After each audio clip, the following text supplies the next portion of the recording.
இன்னைக்கு ஏதோ பண்ண போய் ஏதோ ஆன கதை தான் பார்க்க போறீங்க.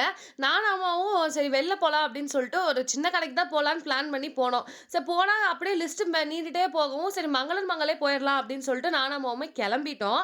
யாருக்கெல்லாம் இந்த டிராவலிங் ரொம்ப பிடிக்கும்னு கமெண்ட்ல சொல்லுங்க. எனக்கு சீரியஸாவே ரொம்ப டிப்ரஸ்டா இருந்துச்சு அப்படின்னா, இந்த மாரி ஏதாவது ஒரு ஷாப்பிங் அட்லீஸ்ட் வண்டியில வெளியில போனா கொஞ்சம் ரிலாக்ஸ்டா இருக்கும். அந்த மாரி யாருக்கா ஃபீல் இருந்தா எனக்கு கமெண்ட்ல சொல்லுங்க. மெயின் திங் மஸ்கிட்டோ பேட் வாங்கணும் அப்படிங்கிறதுக்காக தான் போனோம். ஏன்னா, சரியான அந்த கொசு தொல்ல தாங்க முடியலங்க. நான் எங்க அம்மாவெல்லாம் தாக்கி சொல்லல.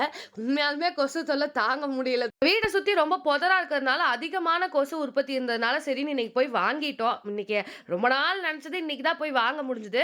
அப்புறம் ஸ்நாக்ஸ்லாம் கொஞ்சம் வாங்குனேன். அதோட லாங் வீடியோ நாளைக்கு அப்லோட் பண்றேன். கண்டிப்பா பாருங்க. 2, 3 டேஸாவே Instagramல வெறும் இந்த பரோட்டா ரீலா வரதுனால எனக்கு பரோட்டா கிரேவிங்ஸ் வந்துருச்சுன்னு சொன்னேன். சரின்னு அம்மாவும் நானும் போயிட்டு பரோட்டா வாங்கிட்டு, அப்புறம் அப்படியே வீட்டுக்கு வந்துட்டோம். இன்னைக்கு இதான் நடந்துச்சு. டாடா!